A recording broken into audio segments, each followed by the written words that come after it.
মিশরে ওমরে ফারুক রাদিয়াল্লাহু তাআলা আনহু আমর ইবনে আল-আসকে গভর্নর করে পাঠালেন। সেখানে আমর ইবনে আল-আসের ছেলে একটা প্রতিযোগিতায় রানার আপ হয়েছে। এক মিশরি সেখানে চ্যাম্পিয়ন হয়েছে। রানার আপ বুঝতে পেরেছেন তো?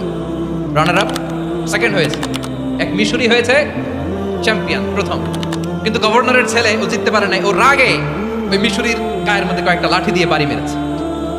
মিশরি যে মদিনাতে ওমর ফারুকের কাছে বিচার দিলেন, আপনার গভর্নরের ছেলে অন্যায়ভাবে আমার গায়ে হাত তুলেছে। সাইয়েদনা ওমর ফারুক আবার ফরমান জারি করলেন, আসো মদিনাতে আসো। মিশরীকে ডাকলেন, ওই মিশরের গভর্নর আমর ইবনে আল-আস রাদিয়াল্লাহু তাআলা আনহুকে ডাকলেন, তার ছেলেকেও ডাকলেন।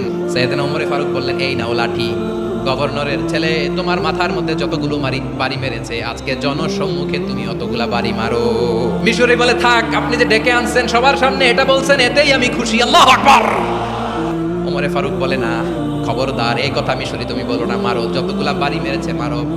বাধ্য হয়ে মিশরি আমর ইবনে আল-আসের সামনে ওনার কলিজার টুকরা সন্তানের মাথার মধ্যে বাড়ি মারতে আরম্ভ করলেন। ঠিক যতগুলা বাড়ি গভর্নরের ছেলে আমর ইবনে আল-আসের ছেলে মিশরির গায়ে মেরেছিল, মাথায় মেরেছিল, মিশরি গুনে গুনে ততটা মারলেন।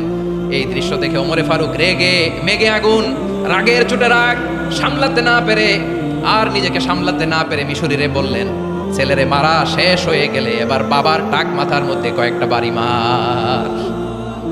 রাগের চোটে, আউট অফ অ্যাঙ্গার, রাগের চোটে যে আমার পাঠানো গভর্নর আমর ইবনে আল-আস তার ছেলেকে কেন আদব তারবিয়া কেন শিক্ষা দিতে পারে না। ছেলেরে মারা হইলে এবার আমর ইবনে আল-আসের মাথার মধ্যে দুইটা মারো। এটা রাগে বলেছেন, এটা শাস্তি হিসেবে না। সুবহানাল্লাহ পড়ো। তোমরা আমাদেরকে সুশাসন শিখাও, আমাদেরকে সুশাসন শিখাও।